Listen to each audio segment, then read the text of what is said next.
Buen día. Vamos a construir nuestra tabla de frecuencias para datos agrupados. Tenemos los siguientes datos. Los podemos manejar así o podemos ordenarlos. Ustedes van a decidir de acuerdo a su contexto, a la situación. O los trabajamos así o los ordenamos. Y aquí podemos ver la construcción de nuestra tabla. Como recordamos, es exactamente igual a la que utilizamos para los datos no agrupados. ¿Qué es lo nuevo aquí? Aquí lo nuevo es la clase. Los datos van a ir por grupo de datos. Por ese motivo se llama datos agrupados. ¿Qué es lo que requerimos aquí para poder formar nuestras clases? Muy bien. Requerimos lo siguiente. Determinar la cantidad de clases. La cantidad de clases. Requerimos eso.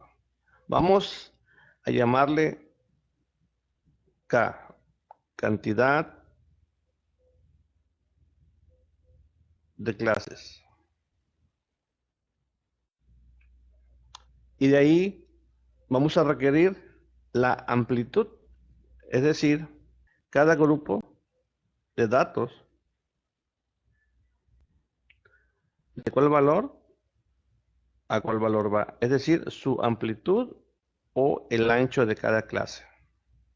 Así que requerimos la cantidad de clases y la amplitud de cada clase, la amplitud de cada clase. Amplitud, ancho, etcétera. Clases, columnas, barras, etcétera. Procedamos a calcular la cantidad de clases. Para calcular esta cantidad hay diferentes métodos y le vamos a llamar el método 2. Y esto lo calculamos con la ley de Sturges. Aquí sí es un cálculo matemático a partir de una fórmula. Y esta fórmula, ¿qué me dice?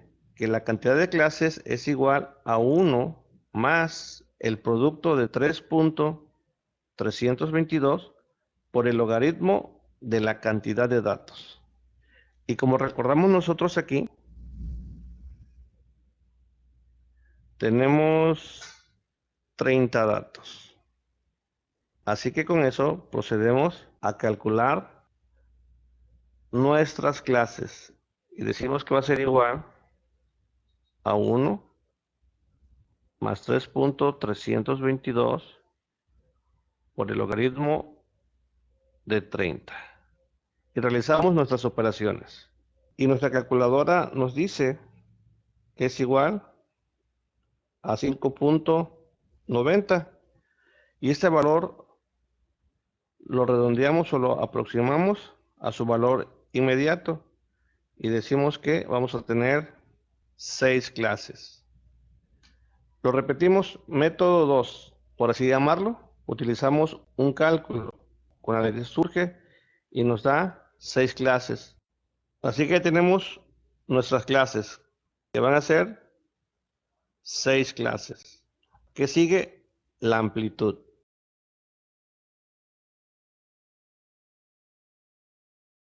Este método también es una fórmula. Me dice que la amplitud es igual al rango entre la cantidad de clases. Y recordamos que el rango es la diferencia entre el valor máximo y el valor mínimo. Es decir, la diferencia entre el dato mayor, que es 180, y el dato menor, que es 150. Por lo que decimos que nuestro rango va a ser igual a 180 menos 150 es igual a 30. Y este es nuestro rango.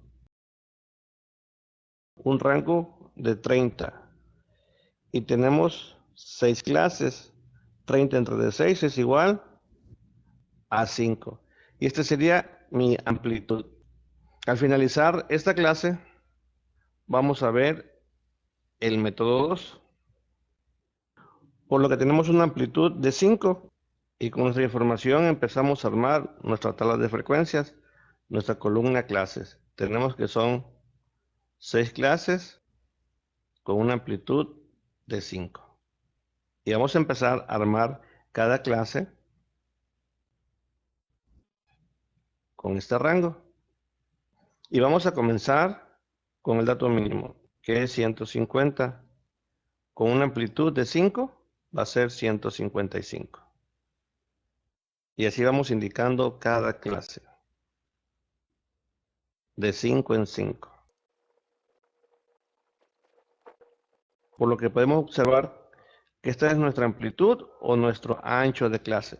¿Por qué ancho? Cuando estemos graficando, vamos a ver nuestras columnas, que van a ir desde el dato A hasta el dato B. Por eso también se le llama el ancho de clase, haciendo alusión al ancho de nuestra columna. Empezamos a contar. Recordemos que hemos calculado nuestra amplitud utilizando el método 1. Aquí la pregunta que nos puede surgir es el 155 que tenemos aquí y acá, el 160. Este valor, ¿en dónde lo vamos a contar? ¿En la primera clase o en la segunda clase? El 155, el 160 igual, y así cada extremo nos podemos preguntar dónde lo vamos a contar, porque vamos a recordar que no podemos contarlo, un mismo dato no lo podemos contar en 2 clases, porque al final del día nuestra frecuencia ya no sería igual a la cantidad de datos y nuestros demás cálculos serían erróneos. ¿Cómo solucionamos eso? Lo solucionamos de la siguiente manera. Vamos a decir que ese extremo va a ser abierto, es decir, este es cerrado y este es abierto. Cerrado, abierto. Y así cada uno hasta llegar a la penúltima clase, porque ya en la última clase no hay ni un problema porque aquí se termina todo, así que 180 lo tomamos como cerrado. Y esto algebraicamente lo podemos interpretar de la siguiente manera.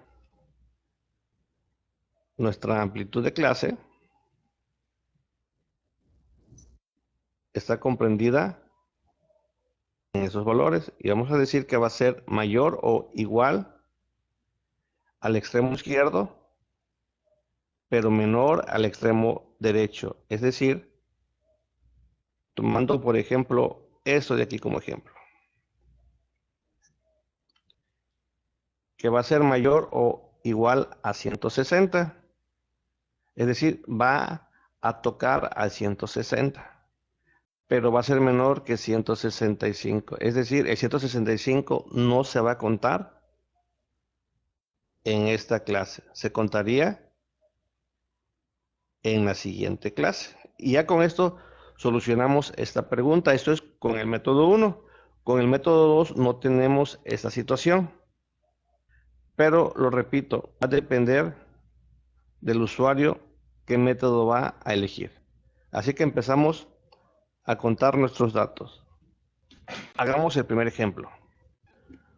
Borremos esto y lo hacemos de la siguiente manera. Vamos a decir que tengo 1, 2, 3, 4, 5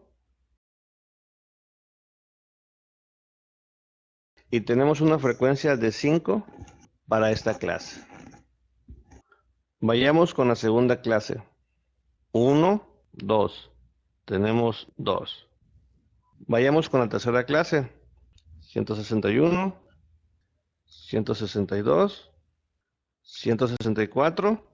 Y aquí tenemos el 165. Pero vamos a recordar que este valor se va a contar en la siguiente clase. Así que aquí tenemos 3. Vayamos con la siguiente clase. 1, 2, 3, 4, 5 Y recordemos que este se va a contar en la siguiente clase. Así que aquí tenemos 5 datos. Un comentario. Por eso ustedes van a decidir si trabajan así o previamente ordenan sus datos. Y continuamos con las últimas dos. 1, 2, 3, 4, 5, 6, 7, 8. Porque este se va a contar en la siguiente clase. Tenemos 8. Y por último tenemos 1, 2, 3, 4, 5, 6 y 7 valores. Y procedemos a hacer nuestra comprobación. 5 más 2, 7, más 3, 10, más 5, 15, más 8, 23 y más 7, 30. Y vamos a recordar que mi frecuencia absoluta total debe de ser igual a la cantidad de datos. Así que sí se cumple esto. Muy bien, ahora procedemos a calcular la frecuencia relativa de cada clase. Vamos a recordar que la frecuencia relativa de cada clase es igual a su frecuencia absoluta entre la cantidad de datos. Y así lo sacamos para cada clase. Lo repetimos, es igual al cociente de su frecuencia absoluta y la cantidad de datos.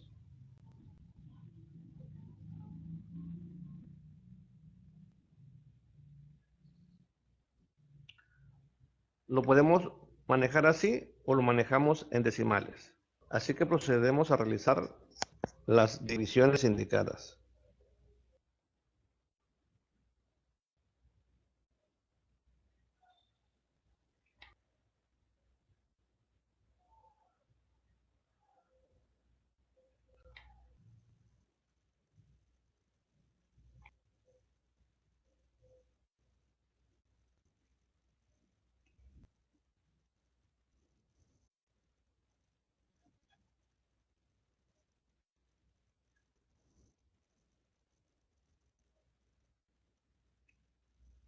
Listo. Ahora vamos a comprobar que sean correctas. Vamos a recordar que la frecuencia relativa total tiene que ser igual a 1. Es decir, la suma de las frecuencias relativas me debe de dar 1, ya sea en fracciones o en decimales. Por lo que realizamos nuestra comprobación, sumamos y vemos que nos da 1. Y por último, vamos a calcular nuestra frecuencia relativa acumulada y también recordamos cómo se calcula. La primera frecuencia relativa acumulada es igual a la primera frecuencia relativa, punto 16, 0.1667.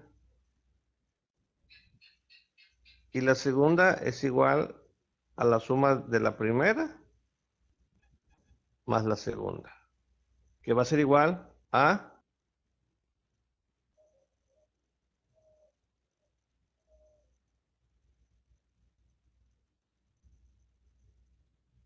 que va a ser igual a la suma de esas dos frecuencias, y eso es igual a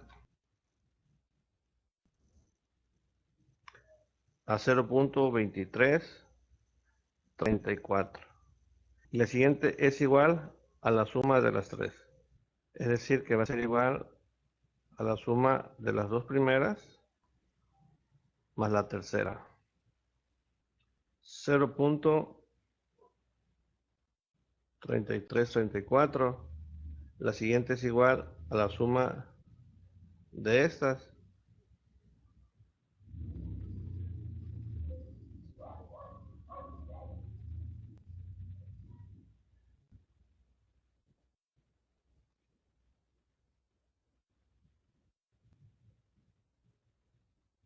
La siguiente.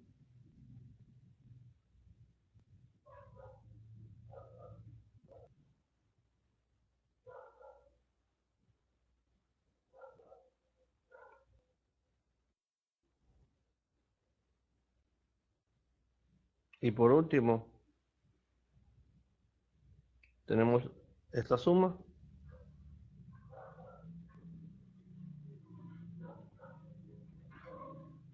Y de antemano sabemos que este resultado tiene que ser igual a 1. Hacemos la comprobación y es igual a 1.0001, por lo que decimos que es igual a 1.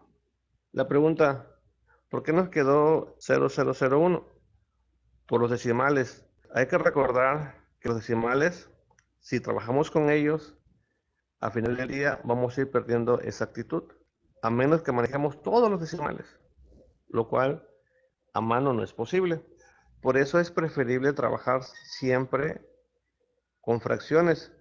Cuando estemos trabajando manualmente, con fracciones, porque así no perdemos exactitud. Y al convertir las fracciones a decimales, como no podemos poner todos los decimales, vamos a ir perdiendo exactitud en los redondeos. Por ese motivo es que nos queda 0,1. Nuestros tres indicadores nos están corroborando que nuestros cálculos han sido correctos. El primer indicador es esto, que la frecuencia absoluta total debe de ser igual a la cantidad de datos. Que la frecuencia relativa total debe de ser igual a 1. Y que la última frecuencia relativa acumulada tiene que ser igual a 1. Y así de esta forma hemos construido nuestra tabla de frecuencia. ¿Cuál es el siguiente paso? Realizar nuestro histograma. Y también tenemos pendiente de ver otro método para calcular o para indicar las clases. Con el otro método nos evitamos esto, el abierto cerrado, pero cada quien va a preferir el método que más se le sitúe a su contexto. En resumen, esta es nuestra tabla de frecuencias para datos agrupados. ¿Qué sigue? Vamos a profundizar en cada punto y vamos a ver el siguiente método. Buen día a todos.